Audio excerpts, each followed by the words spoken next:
100 Thieves is 6-1. We're the best team in the LCS. Hey!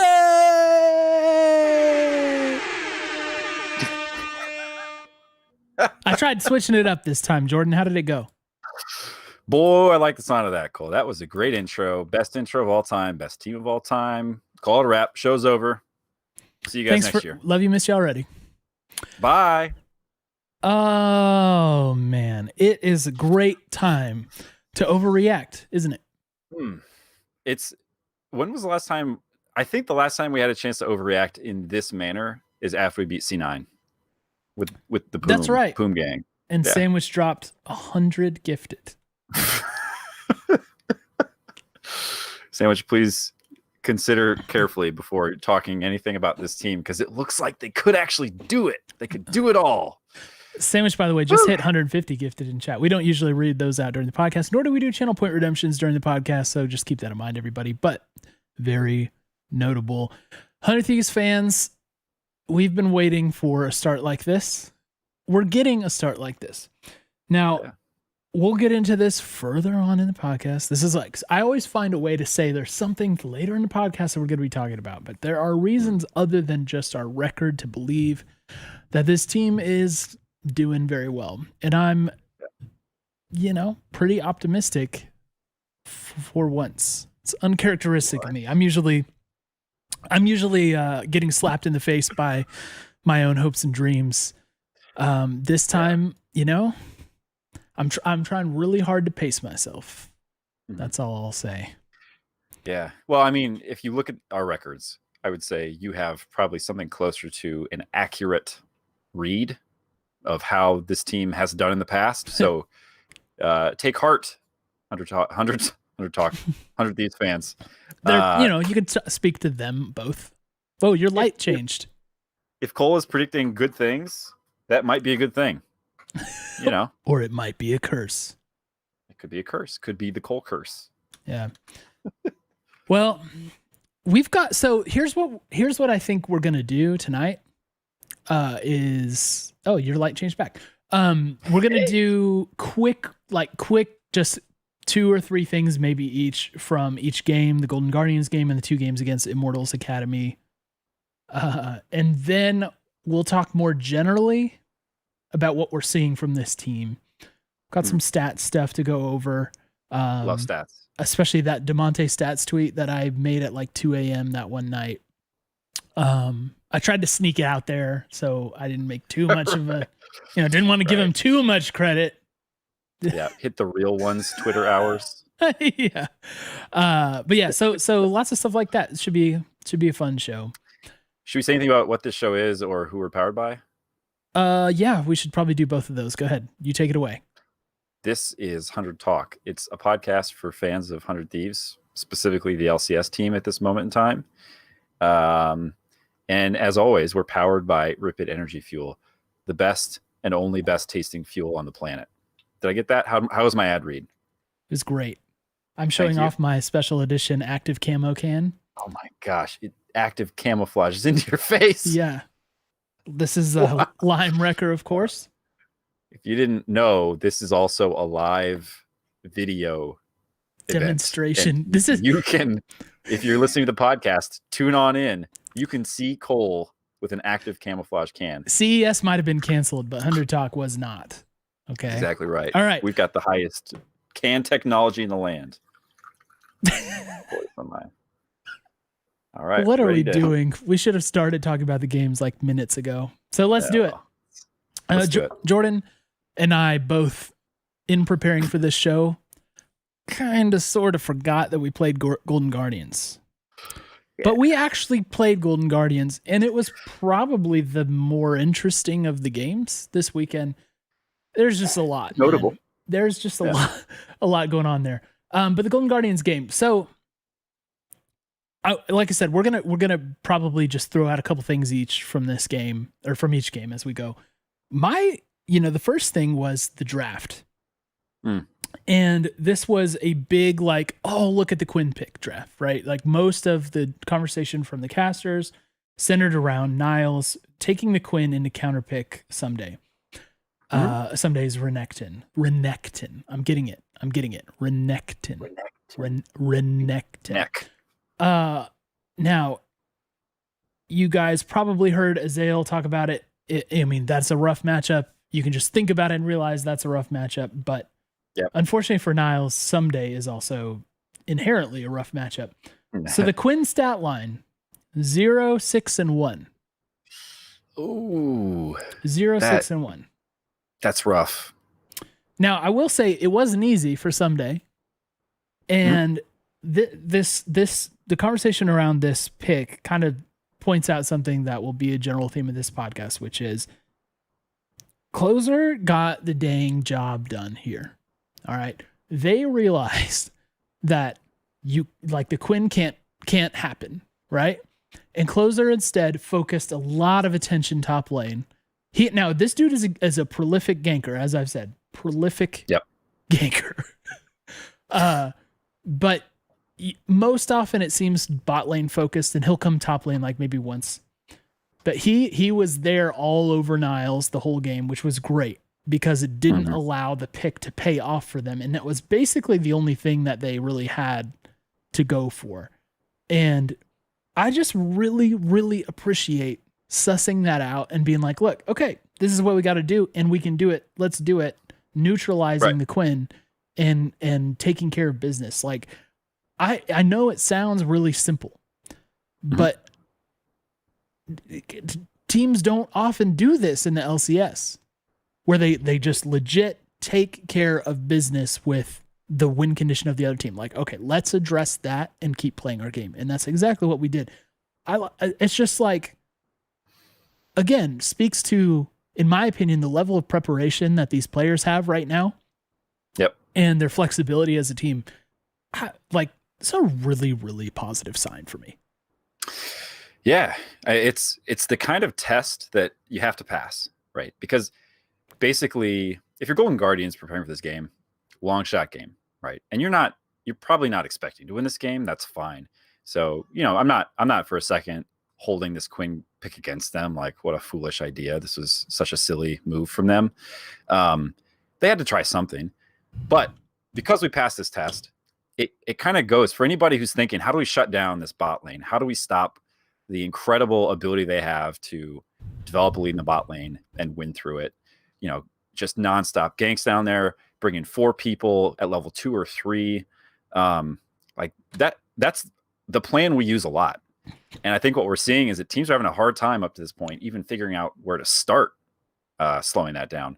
And Golden Guardians had an idea, and it was a counter pick, a top lane, right? And the thing that's so encouraging to me is, they're like, we got like a 5% chance on this, right? And we responded perfectly. Someday did a great job. He played that matchup as he needed to, right? He didn't smash it. It's not like he took Renekton into Quinn and dominated the lane and he had this massive advantage solo kills up there, right? But he held his own. He didn't give the Quinn anything really other than a couple of favorable trades when she played her kit well. But he held the line until Closer could show up and punish. And we did it 6 times. He had a horrible experience in that game. He did not enjoy it. And we basically showed people, if your best plan is to counterpick someday and try to win that lane, great luck. Great luck to you. You're going to need it.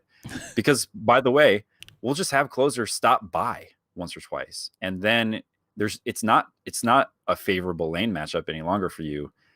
It's kind of a nightmare. So it's another look that we've said, basically, you can try it if you want, but it's probably not going to work for you. So good luck, and that, I think, is what's so important. And really the value of the lock-in for us so far, we've had a chance to develop our strategies, prepare for what people throw at us, and show that that's not an easy stop, right? And we've had rosters in the past where there's been an easy solve to our best strat. And when you deploy that solve, we're pretty neutralized. And I think with this team right now, what we're seeing is people haven't consistently, except for CLG. I don't know what they did.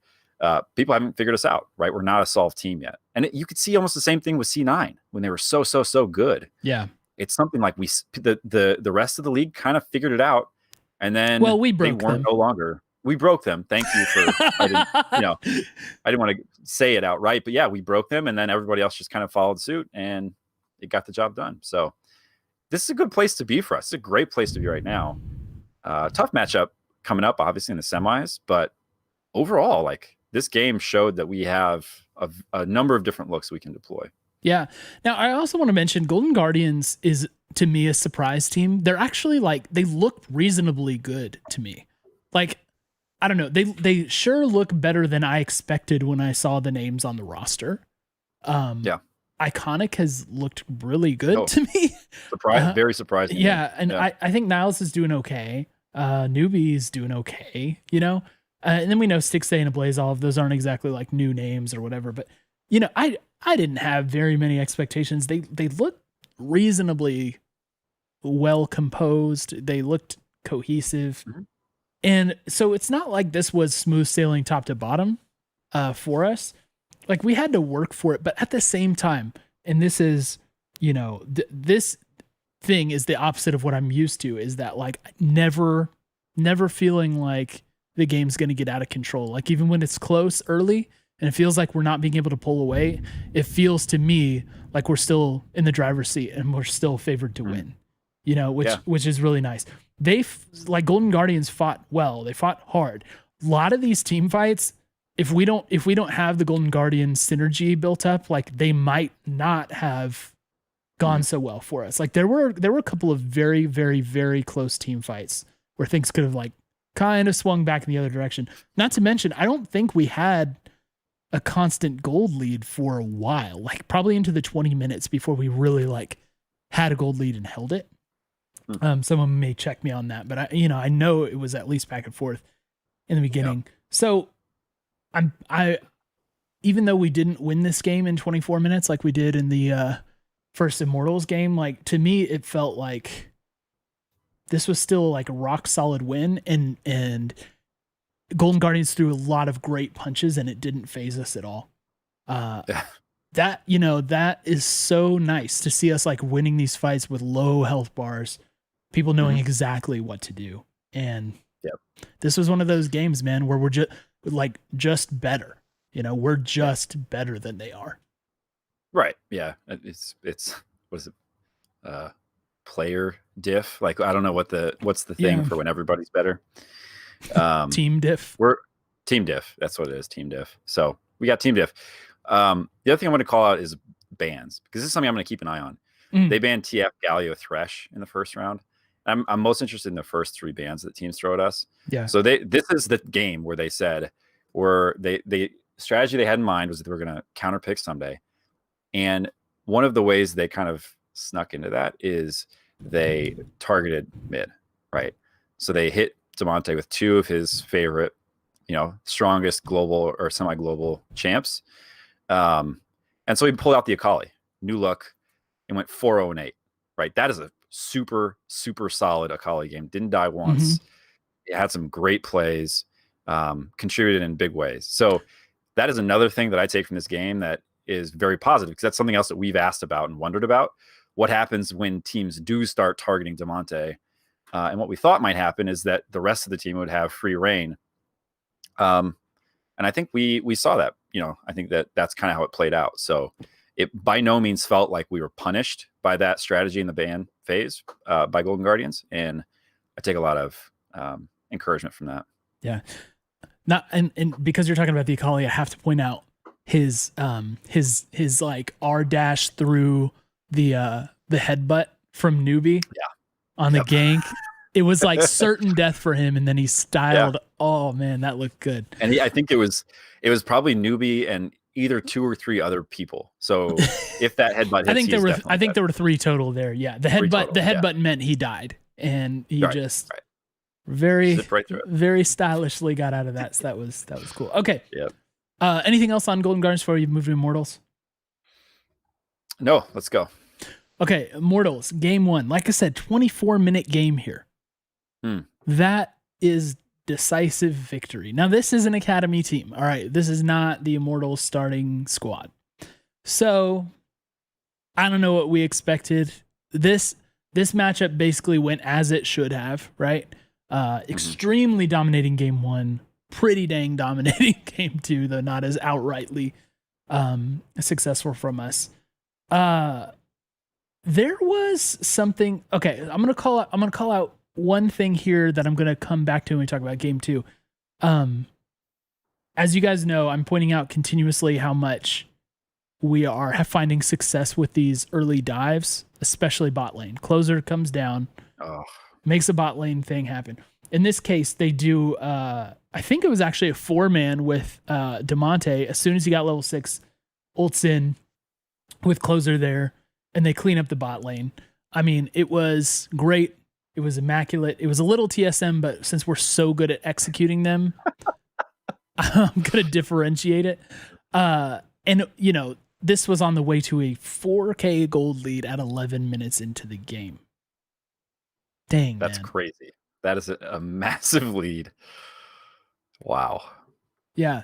And we so saw when they things... saying, is this a game where they're like it's as if they have another player on the I think it was Freak who's saying you look at I didn't hear that. averages. Oh, He's yeah, saying, yeah. He was pointing it out. Yeah. It's like they have the gold of a really good replacement player in addition to it. Yeah. Right. It's 400 gold per minute by like a top player. They're this much gold up. It's as if they have a 6th player who's very, very good. It's like, yeah, that's a really good way to think about it, actually. Yeah. We saw a roam from Huhi all the way up to Herald really early in the game. And he forced them off of their Herald take, and Closer took Dragon on the other side of the map. It was just like Huhi. We know he's like the roaming guy, right? But it was just so clean, so good. I mean, seeing us make these plays, they're well thought out. They're aggressive. They're trying to play make the whole time. I love to see it. I know it's an academy team. I love to see it. Yeah. I mean, this is an academy team, and they played in the group with the other teams. You know, I thought about that too. It's like, how much weight do you really put into this? And by the way, we're probably boosting our stats by playing against these guys. But half of the rest of the league has also played against this team. So it's not like they put in their academy subs when they got into quarters. And so we have this very skewed, like everybody else is playing against these guys, including C9 and, you know, the others who are considered kind of top teams in the league right now. They're getting the same number of games against them as we had. One each. Yeah. They only got one. Yeah. But anyhow, you know, it averages out, right? Like if they're going to give some stat boosts, they're going to everybody they play, which I'm sure they are to a degree. Academy team, they shouldn't feel bad about this. But yeah, it was pretty decisive. Yeah. I don't really think there's a whole lot of other stuff to point to from this game. I did want to say, yeah, I love to see us taking the 20-minute Baron, right? Like there were parts of this game that were closer. Yeah, they're closer than they could have been. If we played this safer, if we transition from our team fight wins into the next obvious objective or map control or vision control or whatever, we could have won this game probably close to perfect in 32 minutes, right? Or like something like that. So going for the Baron at 20, I think I just love that play because it shows that we are aggressive, and it was kind of nice to see us taking a challenge against the team that we clearly outclass, right? Like, yeah, that's what you want to see. If you lose that, obviously testing, right? Litmus test, yeah. But wait, you say litmus or limit? Limit testing, yeah. Limit, yeah, litmus testing. It's a limit testing, and we pulled it off, right? And we didn't even throw the fight, which I think even if we threw the fight, we could have very easily won the game still. Like that was not a give the game away, but I just love to see that kind of stuff where we can do it. To show that we'll go for it. I'm not sure I'm totally in love with it. I'm in love with it from we're trying to make the play standpoint and we're confident standpoint. I'm not in love with it from we almost messed it up standpoint. But I do think it's nice to limit test that. And I'd rather see us trying to make the play than not. And we're going to be able to VOD review that and be like, all right, that was a bit much. That was a bit risky. We can't make that same, we can't take the same risk against a higher quality team. And we know that and we fix it, right? But it's a far cry from pulling off of what should be pretty easy objectives to grab like we've done in past years, So it's like the inverse problem, and it's better for us in the long term. Yeah. So yeah, thanks for pointing that out. I forgot that was in this game. Risky Baron. All right, in game 2, this one was closer. Interesting. We didn't take Galio away from them when they grabbed Camille in the draft, but I feel like, and again, talk about this later, Ziggs drafts are really good early. In these games that we've had, the drafts have been really, really good. The Jax pick ended up being awesome. Kaisa seems to be a high priority for FBI. I really, really thought we were going to get them pairing up that Camille with the Galio, but they must have, I guess they know the Lucian mid thing that I don't, or whatever. But yeah, it was just really unusual to see that. But we were able to pick up the ban on the backside, which was nice. Azael tried to caster curse this. He tried his absolute best, right? He basically said the draft was a checkmate. And that if there's one way to curse a team, that's it. So I think he was just trying to get some drama out of the result. But what we saw early, so I'm revisiting that point I made. So game 1 of this series, right? It's a series. Yeah. Damonte gets the level 6 Twisted Fate ult and then comes bot immediately with Closer, 4-man bot lane dive. This time we got Twisted Fate again, right? And he actually goes at level 4. It's like they did the same thing, but they did it earlier than the team would be expecting it. Yep. And just the fact that we had like a game 2 strat built off a game 1 strat was really cool for me. You know what I mean? It's like, oh look, like they probably had this planned. They're gonna know to look for the TF ult at level 6. So let's just go earlier and clean them up. You know what I mean? Like I really like that. It, to me, from my untrained eye, right, it looked like we caught him totally off guard with that. And we've been using those bot dives to get so much like dragon control. That's been awesome. Like we just take Ocean Dragon uncontested after like immediately taking a significant lead. And man, the starts to these games have been really unbelievable for the most part. Yeah, our early game is so strong. It's crazy. And the bot dives are clinical. Like the aggro juggling is perfect. We've seen teams really badly mess up dives in the LCS. It is not always a given, which is a bit shameful to even say. I as soon as we show up, I'm always confident we're going to pull it off. Every once in a while, somebody will get taken out by a turret or something, but it just feels like, well, okay, we'll give up one kill to either execute in some cases or like give it to a support. And I think we almost always seem to get 2 kills on an FBI or Closer. And if we get 2 kills on a Closer, like that's the thing. There are multiple kind of win conditions in these dives. Because if Closer gets 2 kills, he's so good. He's been so good in all of our games. If you're the other team, you're almost more concerned about Closer getting those 2 kills, I think, because he's terrorizing your entire map. Like and the last thing you want is for him to go back and on his first buy have, like several hundred more gold. That is nightmarish. So yeah, we're pulling these off. I guess we should probably reckon with the fact that we've been calling this the TSM dive for years now, and here we are doing it to perfection every time. It's much more fun to make fun of TSM. We'll stick with that bit. I love watching that, man. I could watch that all day, and it's just they look so good doing it. It's flawless. Yeah. But the game as a whole, like I said, was harder fought. Yep. But it's so interesting to see, like, at some point, it seems to me like at some point in the game at this team, like if option or plan 1 fails and plan 2, like there's always something about this team, about the, like, oh, 100 Thieves always does X, or like they always have X as a strat. Like at some point down the chain, one of those things seems to work, and Someday really turned on in the back half of this game.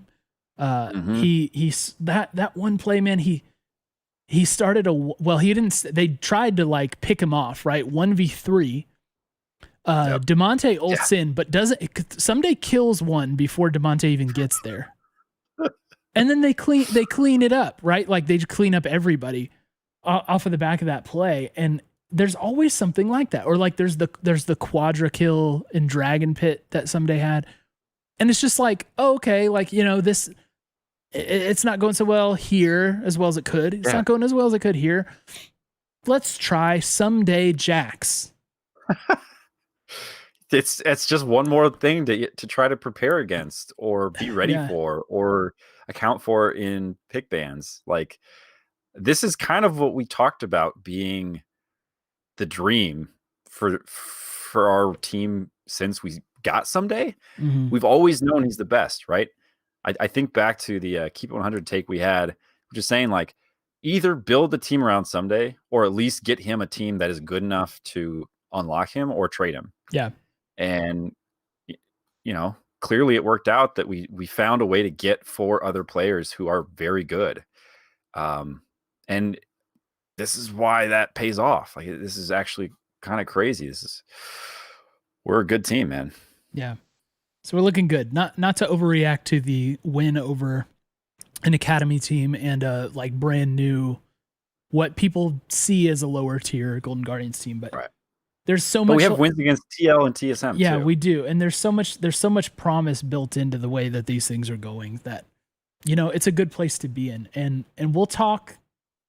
I think we'll talk about like, not really power rankings, but kind of where we fall and that kind of thing. But it's just safe to say that like we're a very good team right now, and if the meta holds, things keep progressing along this path, like it's going to be a fun split no matter what.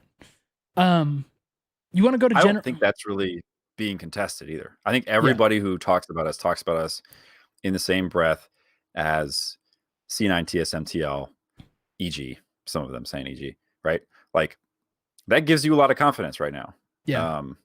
Because that was not a guarantee, especially when they started signing all these crazy, international players, that we were going to be able to hang with these guys. And what we're showing is, at least at this point in the year, we absolutely can.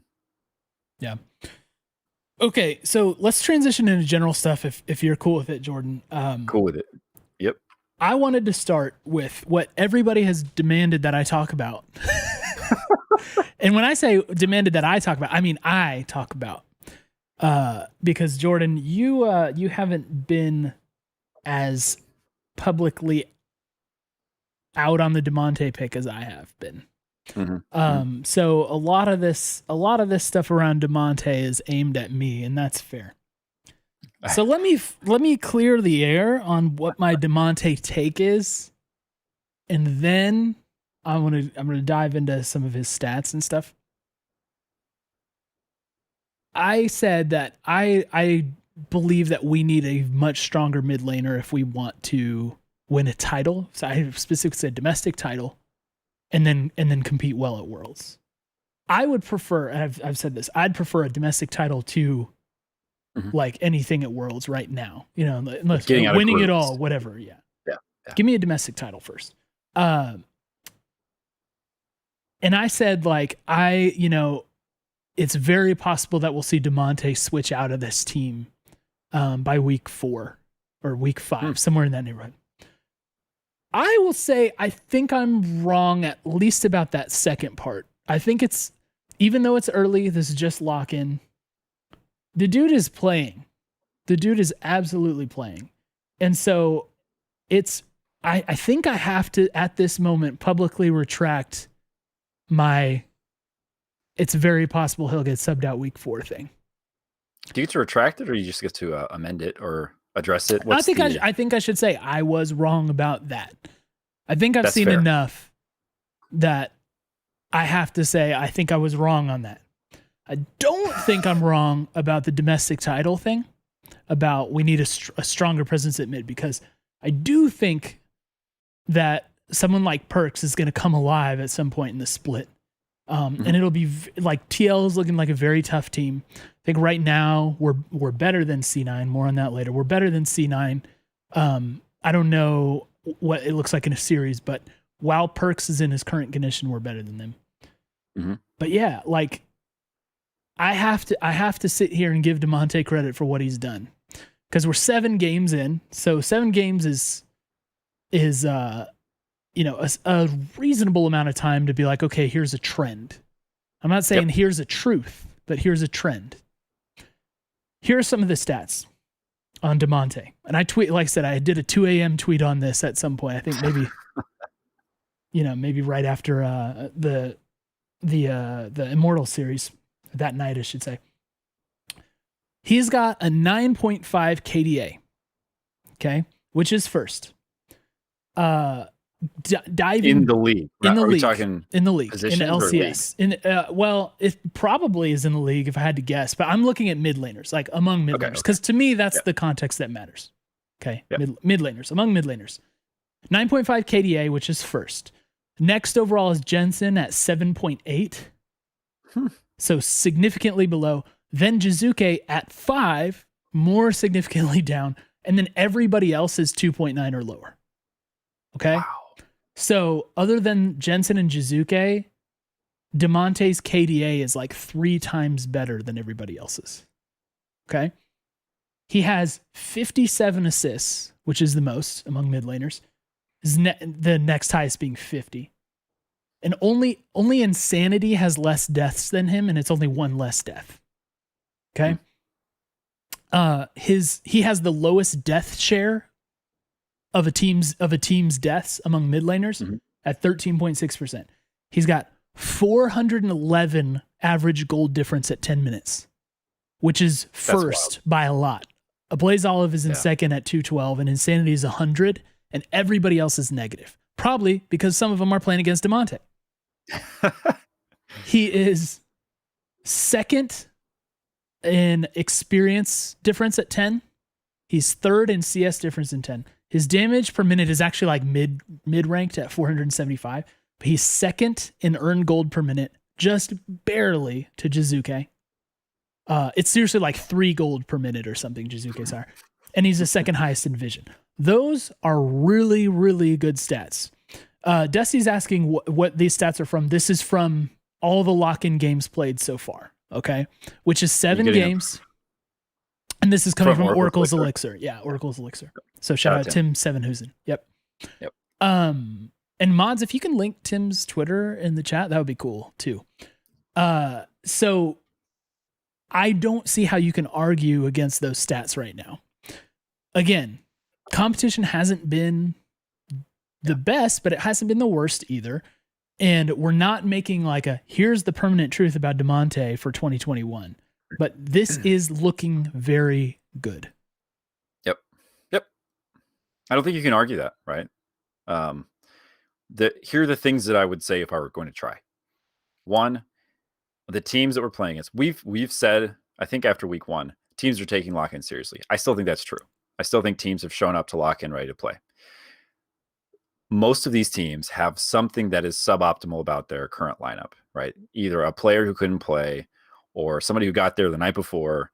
So I do expect that they will get better, right? Like as we talk about the big teams, the big players, right? Your Perkz, even like Power View, I expect him to really pick it up as the season goes. I do too. That's good. So like those are things that Damonte is going to have to keep ahead of if he wants to maintain this dominant position in the stats, which I'm sure he does. Like those will be the challenges. So I think that's another reason not to overreact is, yes, teams are trying. So we shouldn't look at these stats and say these are goofy and disregard them. But I do think there are other players we'll see surge as the split and season goes for sure. And let's not forget here when we're contextualizing these stats, this guy is basically supposed to be the 3rd or 4th option on the team. Okay? Like right. FBI, right. We're not playing around him. Yeah, FBI to me appears to be the main target, first priority. Yep. Then someday. That's true. Then probably Closer, to be honest. Like I know he's not a laner, right? But you know, maybe Damonte's 3rd. But this is the dude who's supposedly like just a supportive player, like just playing a supportive mid laner enabler kind of role, well, he's actually like popping off like crazy, like objectively. So Yeah, right. Like, and if you think about the way we play these games, so I think it's very interesting and telling. He's third in CS at CSD at 10, but he is first by a significant margin in gold diff. That means he's collecting his gold from some other place than minions. And I would posit that he's collecting it from the bot lane. I think that's probably where he's cashing in. So, like, he's playing smart, right? He's not spending a lot of time in lane because he doesn't need to. He's got, you know, the champion size minions to collect in the bot lane. So go down there. I think that for me is the biggest takeaway right now in Damonte. He very clearly understands the role he plays in his team, and he does it really well. And I think sometimes you can say that, call somebody a role player, and it kind of minimizes or diminishes their importance, or, you know, even like the threat that they bring to the on the field to some degree. I don't think any of that's true for Damonte. I think it's because he plays his role so well that you have to be afraid of him, right? Yeah. Like these bot lane dives don't happen if he's not there. If this were a 2v3 on all of them, there would be a lot more that would be either closer trades or that might fail. It's like he's instrumental to these things. And I don't think you get the like the damage over time stats and stuff like that unless you show up to team fights and contribute in a major way too. So it's not just that he is setting things up, like he's collecting damage and dealing it out in critical team fights. And we've seen it, right? It's, you know, it's the Akali games, it's the gold cards and blowing people up. Like, yeah, he's playing strong across the board, I'd say, at this point. Yeah. And I did want to point something out. Dargor said in chat that the Twisted Fate passive helps with the gold generation. The stat right. I'm citing about second highest in earned gold per minute ignores the TF passive. It's earned gold. It ignores inherent gold generation. So I did just want to point that out. But yeah, like, okay, so I have so if Damonte does this for the rest of Lock-In and does this for 2 or 3 weeks of LCS, I mean, I have to just be like, okay, I got that majorly wrong. That's the path we're on right now. And so far what we've seen from him is absolutely great. So that's me owning that I was wrong at least about half my take, and we'll see about the rest. Okay. But I'm fully prepared to admit that if this keeps up, and I sure hope it does. Let me make one other quick comment about your take regarding quality mid laner needed to win a domestic title. I think if you look historically, that has always been true, right? So I don't think you're crazy to say, and I know that's not the only thing you're looking at when you kind of made that take. I don't think it's crazy to say that you need a top 1 or 2 mid laner in region to win a title, because it's pretty much always been true. Yeah. And this will be an interesting experiment to see if you can win a title having your mid laner be your 3rd or 4th option, right? Which again is not to diminish him as a player. Like, he could be the 3rd or 4th option and still be top 3 mid in the region. That is entirely possible. And if our strategy is that he isn't in the spotlight at all times, then we would do well to not play that way. So I'm going to be super interested to see how this goes, because clearly we have established our position on this, which is, yeah, he's going to be a threat. He's not going to be the threat that you are watching, right? He's going to be the one who shows up and tips these fights in our favor. Yep. All right. Well, so that's my piece on Damonte. I'd like to also share some things about Closer. Oh, okay.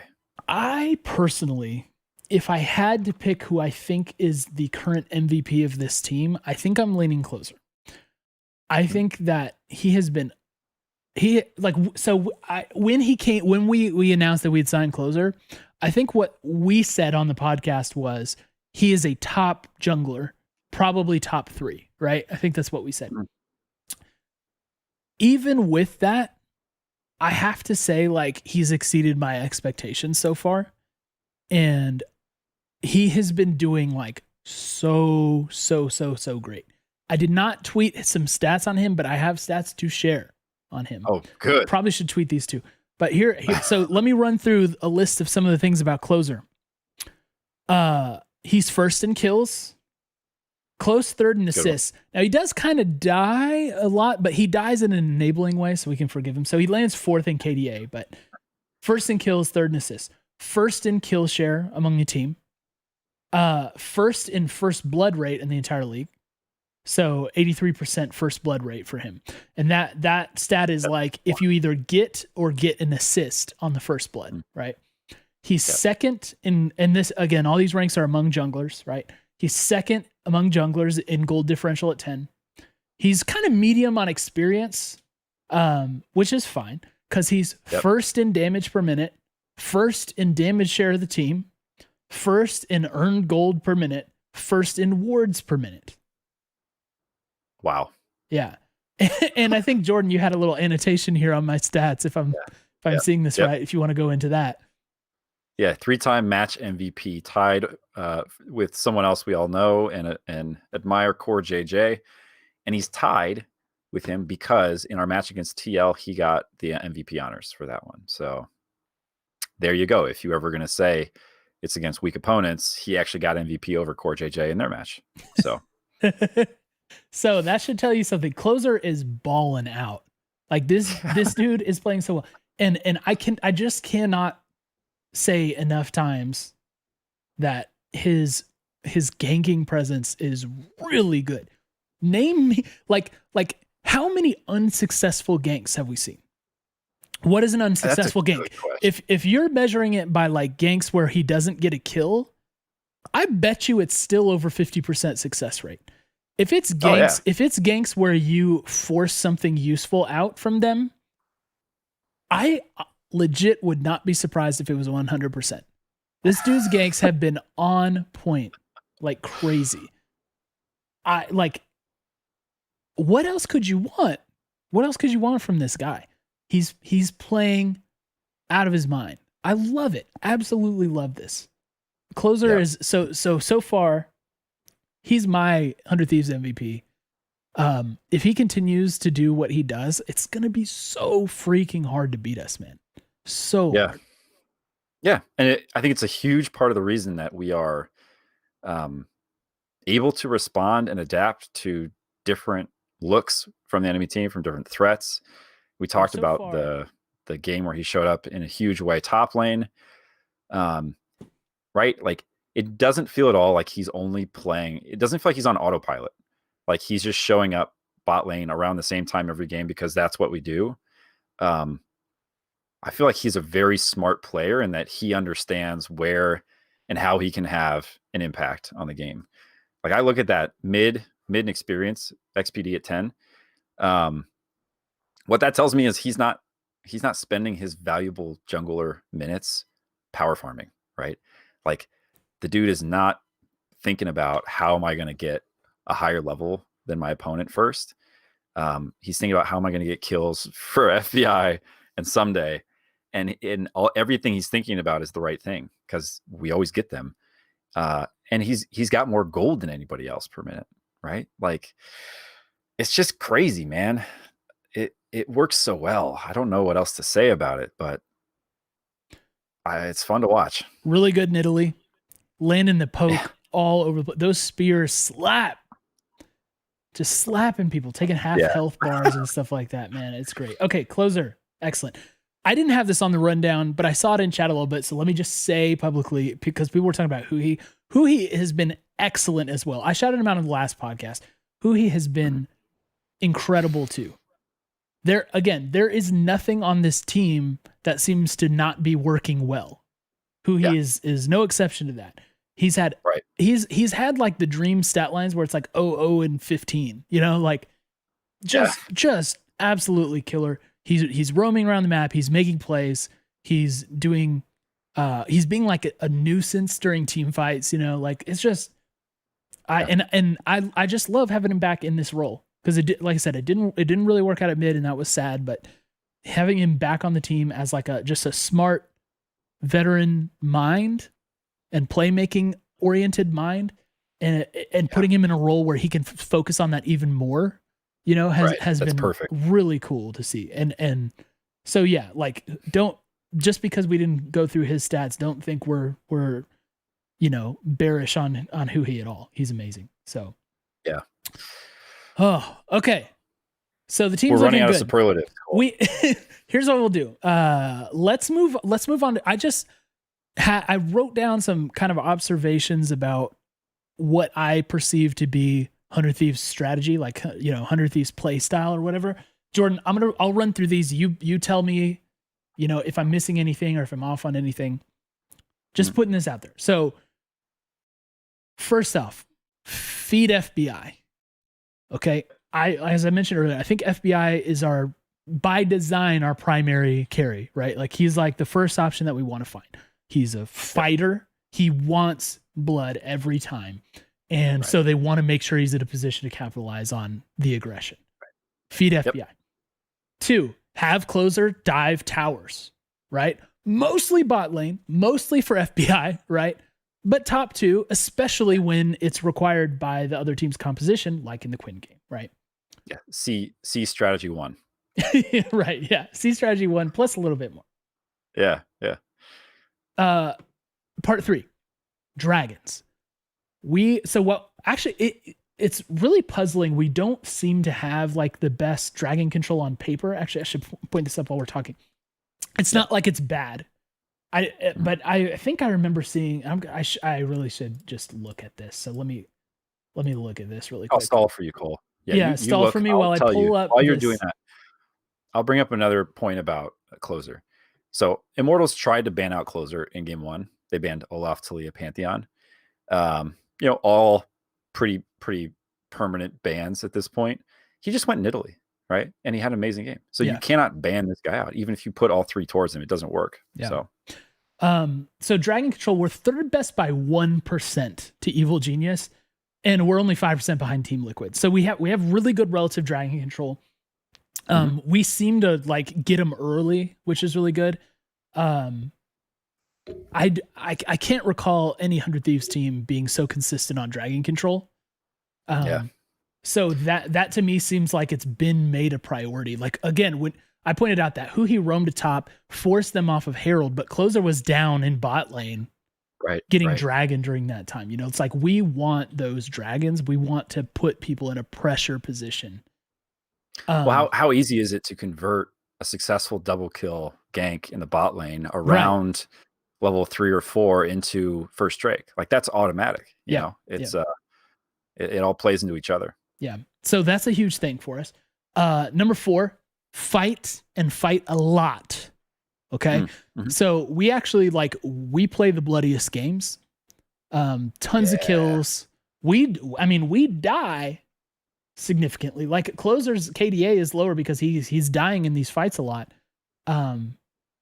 But we're fighting all the time. It's interesting to think about the strategic implications of that, because like when you're fighting all the time, that means there's a lot of time when a team, whether it's us or them, there's a team that is not at full strength anymore on the map. Yeah. And that just hampers your ability to make macro plays, right? And so by pushing this and fighting a lot, first of all, we're great at fighting, so we're winning a lot of it. So that's automatic advantage to us. But even then, it's just like forcing teams out of the comfort zone. It's like, okay, we don't always have all of our players available to us to do something, and so that, has been a big thing. I would be interested to see, maybe this is a Tim stat somewhere, but fighting and dying, right? You talk about the trade-off there. I'm interested to see. It feels to me like every time we take a fight, we kind of know approximately how much we're going to lose, right? Like we take some of these dives and we know we're going to lose a person, but if we get 2 people, it's worth all day. And I think there are a lot of fights like that. We take smart fights, and it's not that we only take fights where we know we can cleanly get away with a kill or 2. We'll take a fight if we can get trade 1 for 3, right? Or 1 for 2. And I'm going to keep an eye on that, because I think you're spot on. We know that you don't need 5 people on the map to take Drake. You could probably do it with 2 or 3. If you're not outnumbered. So yeah, I think that's a good point. Yeah. And then the last point I have about our play style is kind of like, it's kind of like pseudo about the play style, but it's just that early deficits, of which we've had a couple, you know, they don't seem to affect our like plan, right? It's like when we get down, we don't say, oh, okay, like everybody clam up and just play safe or whatever. Right. Start scale, guys. Scale. We continue to try and look for the same things. We try and feed FBI. We try and fight. We do the turret dives. We're taking the dragons. Like that's what we do, you know? And I like that. It's like, we're not going to let people bully us out of our identity.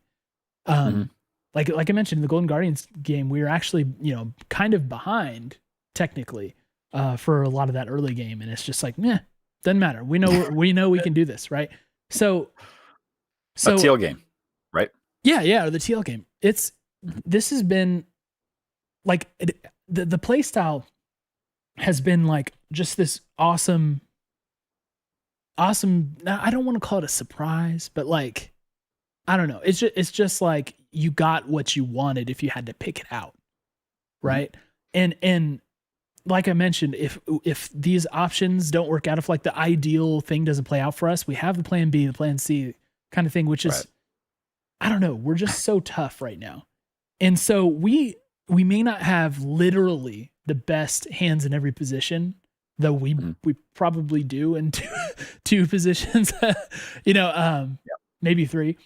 Our strategy has just been like so clear and so doable, and we've been dedicated to it. So again, more kudos to the players, kudos to the coaching staff, the preparation that goes into this, the analysts who are, you know, helping to make this doable. Everything is like hitting on the right cylinders right now. And so I almost want us to have some tough losses so that we can like just solve the rest. Yeah. Because the initial picture has been so great, you know? Like if you were going to beat this team, how would it be done? And you know, that's kind of why I think it'd be interesting to go back at CLG after we had some time between it to look and just see like what happened. But yeah, it is. We're a way more dynamic team than I had anticipated we would be. You know, I thought we'd be good. I didn't think we'd be quite this good this early. And I think a large part of it has to do with just the number of different looks we're able to bring so quickly into the season. It's kind of crazy. Yeah. All right. Well, man, we're going longer than I thought. Do we want to talk about drafts at all? No. Okay, we'll save the draft conversation. We'll just say this. Drafting has been good. Yeah. Drafting has been like, to me, it's like because of who we have now, the options are just more available to us, and the drafts have adjusted accordingly. More on that in future weeks. But great drafts. Okay. Credit to the coaches. Yes, credit to the coaches.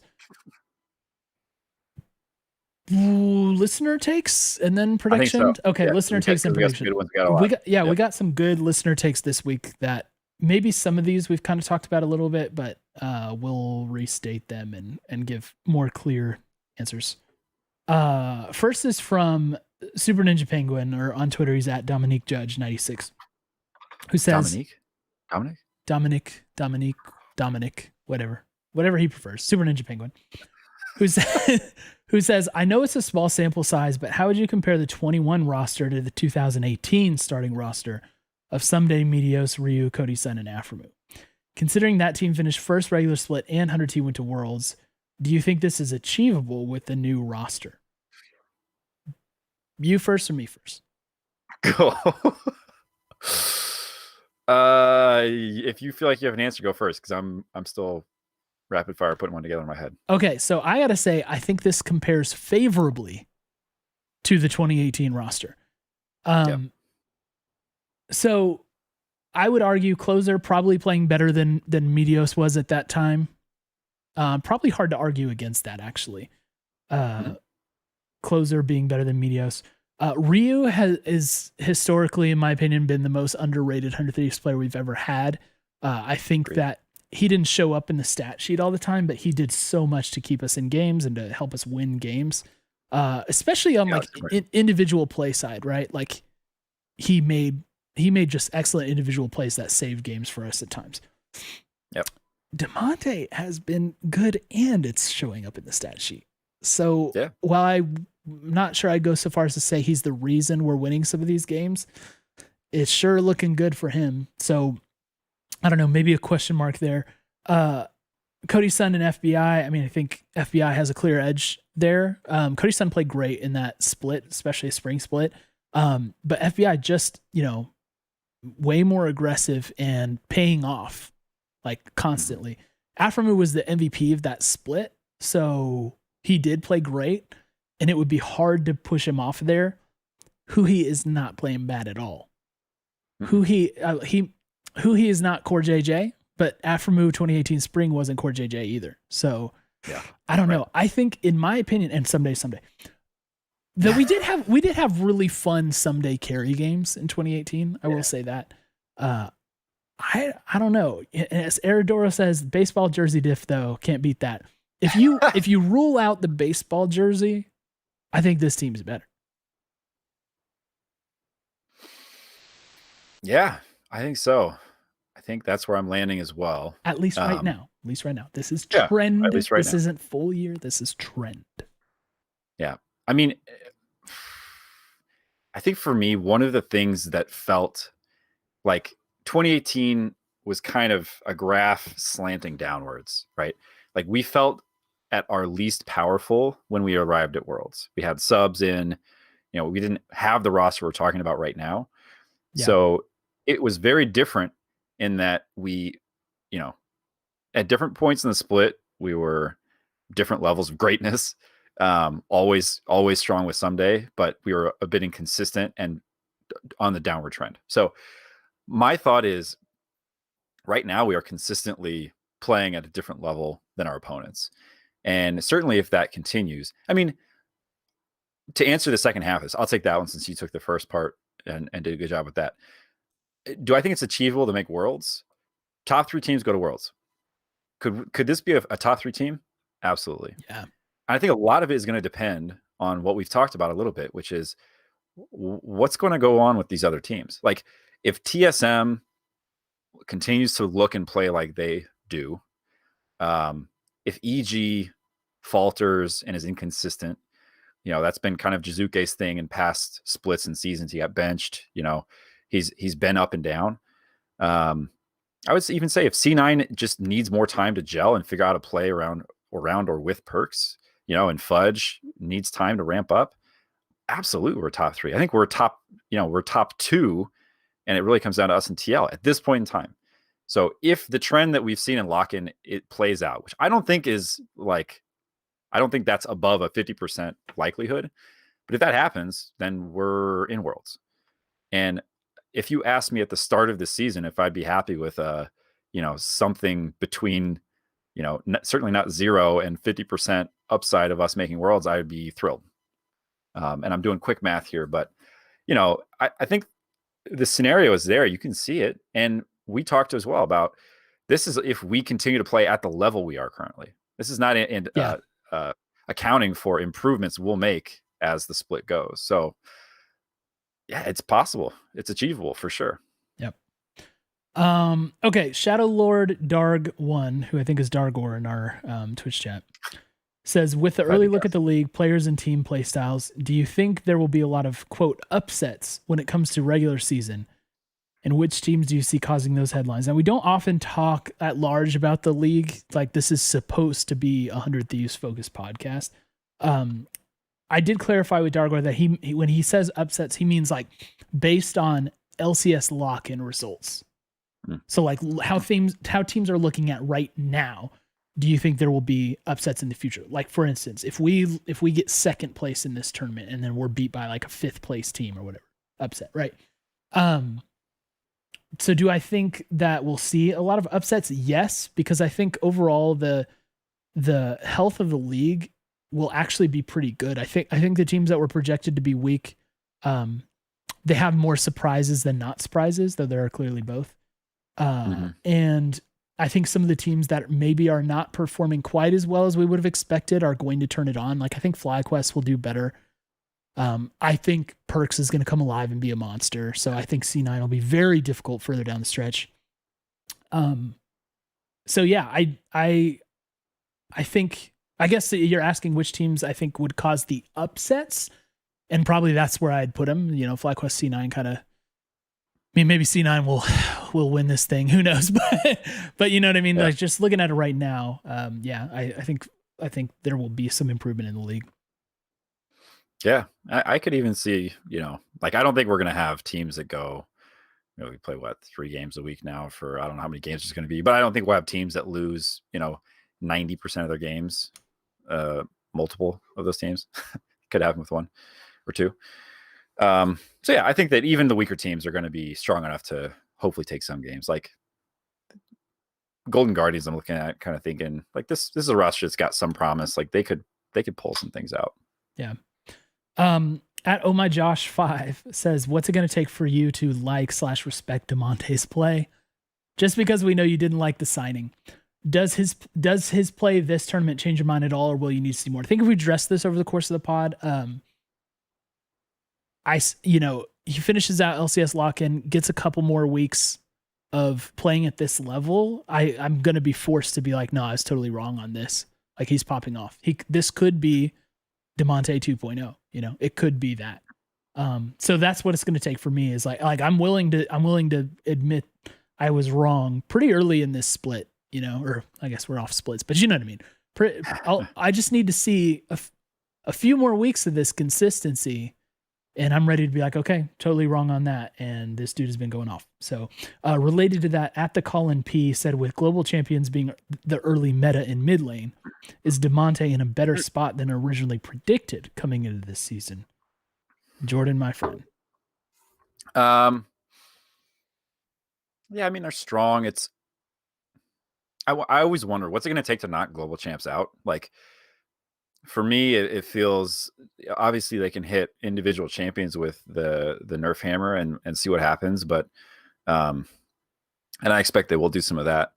I think in large part, the champions are good right now because objectives are so important, and they have been really since Souls came in, right? And they added the second rift. Like you need to have a team that can get around and set up these macro plays. So I would be shocked if we see the meta shift away from globals altogether throughout the course of this season. I hope we don't, because I think they're really fun to watch, not just because we have a mid laner who's great on them. I just like those champs. I like the things they add to the game. So to answer your question, do I think we're in a better spot than originally predicted? Yeah, I mean, he's certainly not hurt by that. And he has always been good at those. So that for me is a little bit of, I think, what's contributing to it. Like if he were playing on those champions and they really weren't good in the meta, there would be fewer opportunities for him to contribute in other ways, right? He could always show up with a Twisted Fate ult and a gold card. But to be effective in team fights requires a champion who's actually tuned well in the meta. So I do think he's in a better spot.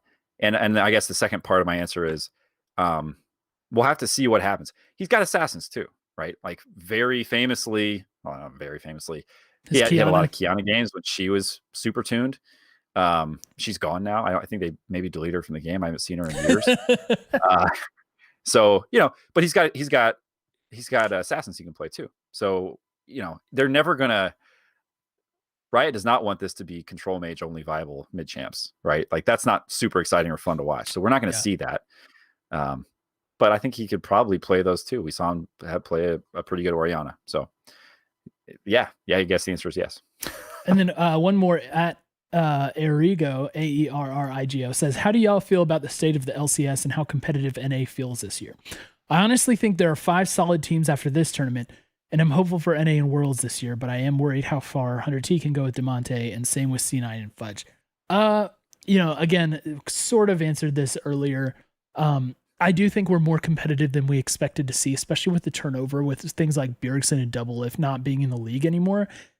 Doesn't seem like the level of play has suffered too much. I mean, C9, I think, is the really big, like, okay, they are clearly underperforming based on our expectations for them. But it's also C9, so you can kind of count that they'll get something going, and it's freaking Perkz. So I'm not worried about them long term. So yeah, I think like if I had to say it, I would say NA feels better this year so far to me I wouldn't say by a ton, but it feels a little bit better. Yeah. I look at TL was pretty close to getting out of Worlds. Alfari feels like a clear upgrade there. In a position that they weren't bad at, right? But still, I think he is going to be a world caliber player. And they really maintain the rest of their squad. The integrity is there. So I expect that. It's weird. Overall, I feel like a lot of our kind of like TSM, I think they stepped back in a pretty significant way early on, at least. Like they've got a lot of ground to make up. C9 as well. Like we'll see. FlyQuest, we'll have to see what they look like in their final form. But like if you think back to last year's Worlds, I think there's a possibility that we both look worse overall and go farther because TL has made some upgrades. So, but that's assuming we were to send the same teams. That's really all we have to measure last year's Worlds to this year's potential.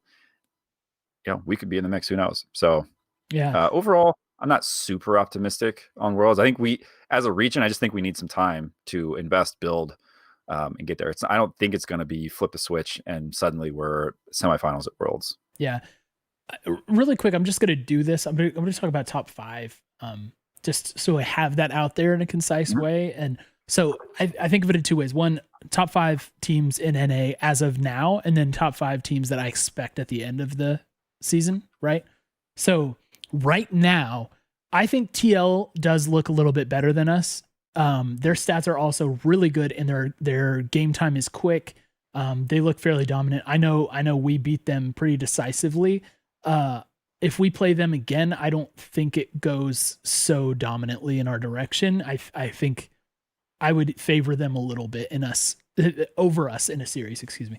So I think I have Team Liquid at the top right now. I have us in second, C9 third, EG fourth, and then TSM. So what I expect to happen over the course of the season, I think it'll shake out to be probably TL first, C9 second. I think 100 Thieves third. I want to say, I think I'm going to say 100 Thieves third, and then probably TSM behind them. I think EG is going to fall off. I think they're overperforming, and I think TSM is going to get things together. They always seem to, towards the end, they'll get in some, some low seed and make a run or whatever. So yeah, that's kind of where I see it now and then where I see it going. But so just putting that out there, just so I'm on the record. But that brings us to this week's matchup predictions for this week's matchup. Jordan, would you like to lead off? Sure. This week we play against Cloud9, best of 5 series, which is fantastic. We're guaranteed at least 3 games. The 9 Clouds. High quality League of Legends. Cole, I've got us winning 3-1. 3-1. It is best of 5, as Jordan said. So I have to be honest here. This whole podcast, I've been trying to think about where I'm going to come down on this, because my heart really wants to say that C9 reverse sweeps us. And I think that is based upon my sad heart and my sad, lonely experience. But Jordan, I don't think I can do that. I'm going to predict 100 Thieves 3-2 win. Okay. Are we reverse sweeping them? No, not a reverse sweep. But here's what I'll say. The thing about C9 is that they are kind of like a mirror image of us right now, which won't last, right? But with one notable exception. So let me just run through it. Sven and Vulcan look insane this split. Yeah. It is not clear to me who the best bot lane is between us, TL, and C9. It is not clear to me. I think FBI has potential to be the best one there is. And FBI and Huhi together is crazy. They're really good. Sven and Vulcan have it going right now, though. And Core JJ is Core JJ, tactical, no slouch either, right? Yeah. I am not clear on that. But the point is, it's probably pretty dang close in bot lane. So there's that. Mid lane, Perkz, for whatever reason, is struggling right now. I don't know how long it'll last. I don't know why. I don't anticipate that, that's the end state for Perkz or whatever. But right now, it's like the way Damonte's slotting into our team, he's slotting into what we do way better than Perkz is slotting into C9. Yep. Okay, so that's, to me, as crazy as that sounds, that's like in our Advantage favor. Thieves. Advantage Thieves, yeah, which is so weird to think. Never, ever thought you would say that given that matchup, but here we are. It's 2021. Not at all. Jungle, I think Closer's playing better than Blabber. I think Blabber is, one of those like 75% of the time he's going to be great, and 25% of the time he's going to be bad. And Closer doesn't seem to have that variance associated with him. I think he's playing right now above his usual, so maybe there'll be a little bit of regression there. But he's playing so good right now, and when he doesn't play well, it's not like he falls off completely. Like Blabber, has weird periods, Yeah. I don't see the same thing happen with Closer. He's kind of your classic aggro jungler, right? Yeah. Like he is the best aggro jungler we have in the LCS, and still susceptible to the things that can trip aggro junglers up, right? Like he can still overcommit. He can still take fights he should not be taking. He can still be caught in a wrong spot at the wrong time. This stuff can all happen. Well, we're not seeing that from Closer, right? Yeah. Like that's not his ID. Yeah. So, and then that leads us to top lane.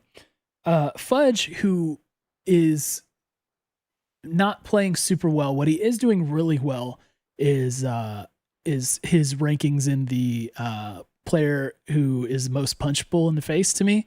Like, you know what I mean? Like he's gotten on my nerves with all the preseason talk based on like what he claimed before the season started, and he's not playing super well.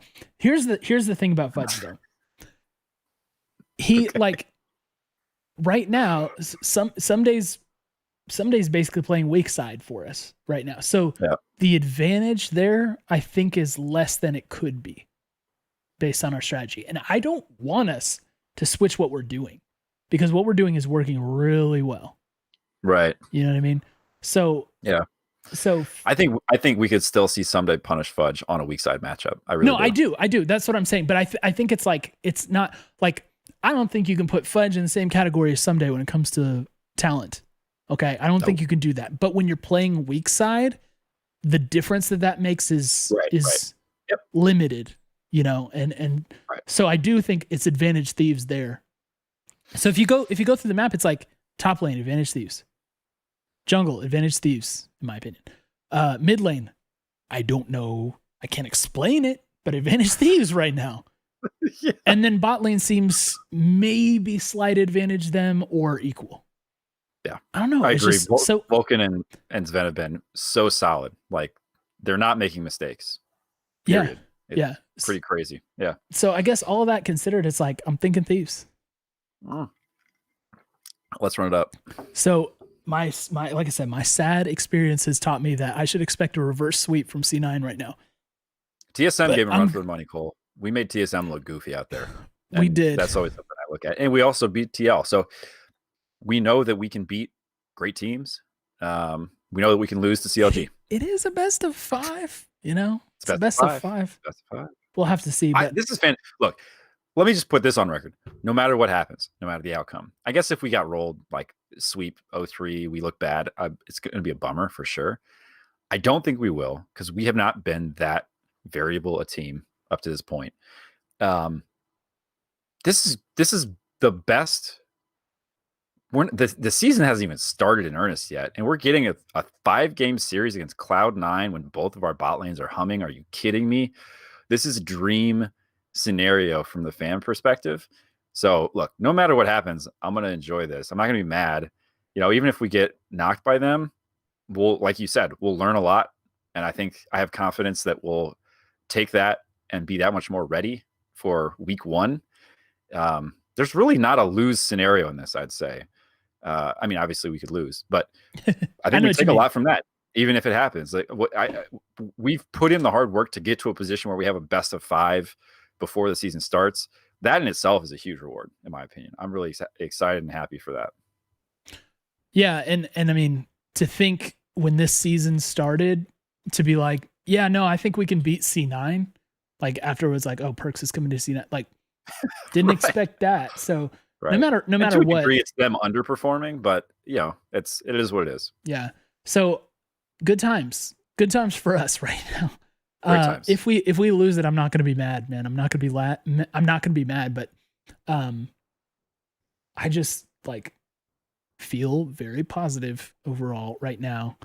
And it's been like, just, that I don't know how much you watch The Office actually, but there's the Kevin Malone quote where he's like, it just feels nice to win one. Like that's what it feels like. That's what it feels like for me. It's just like, feels nice to be in this position, man, and not to just be like another year of what. Right. So. Anticipating and hoping for upside. Like we're not there. That's usually where we are if we're feeling optimistic early in the season. We are in a decidedly different position. Feels great. Yeah, feels great. Feels great for a change. Trusted Papa. It's working right now. All right. Well, that's going to do it, I think, if we don't have anything else. I will say we've got Reczone this week. We're not doing Rec League. We are doing Reczone. Call of Duty celebrating LA Thieves, even though that was a rough weekend. Not worried. Remember how we started 2019. Remember how we started 2019 and what happened that year. So yeah, we'll be doing that. We'll tweet out details for that. But if it doesn't matter, like it doesn't matter if you're terrible at Warzone or whatever, you should just come play because it's super fun to play in a custom lobby with us. It's a custom lobby with start downloading it now. Prepare now. Your internet should be able to get it done by Thursday. But yeah, it's a lot of fun. Again, even if you suck, and it's just a private lobby of 100 talkers playing Warzone Mini Royale. So strongly recommend joining us. So we'll do that on Thursday, and then we'll win some League of Legends this weekend. What is that? When do we play? Saturday? Friday. So we'll beat C9 on Friday. What time? At 5 p.m. Central on Friday. And then we'll win the lock-in tournament the next day. So. Oh, finals are the next day? I think so, yeah. Or is it one series Friday? Because it's 100 Thieves Cloud 9 Friday, Saturday's EGTL, Sunday is the winner. So. Turn around and get ready. You have 24 hours to prepare. So by this time next week, I guess we'll be champions. Can't wait. Lock-in champions. Another trophy, Cole. Wait, hold on. We need to address this. Before we go. Like, because we just predicted the C9 series, but also this weekend is the finals. So if we're predicting 100 Thieves to get into the finals, I think it's going to be against TL. Yep. I think it'll be a very close series in which TL squeaks out a victory. That is my take. Jordan, please tell me I'm wrong. You're wrong. Thieves, 3-2. We did champs. 3-2. Man, none of us are bold with it, huh? We're not 3-0. We're not 3-1. I think TL's good. I said 3-1. TL looks great to me. Yeah. 5-game series against Alfari, Core JJ, Jensen. It'll be interesting. And they have Santorin this time. What a privilege to be able to play series against these teams, Cole. Yeah. I love it. It's great. All right. Well, we'll wrap it up there. So we'll see you guys in Reczone on Thursday and see you on the pod the next week. Again, hang out in our Discord. There's the link in chat. Follow us on Twitter, all of that good stuff. We're going to raid somebody. Yeah, we will absolutely raid Damonte if he's still streaming. So everybody who's watching live, streaming, this is perfect. Everybody stick around for that. Again, thank you for listening. This has been 100 Talk. We love you and we miss you already. Take care. Rating now. Let's go, everybody.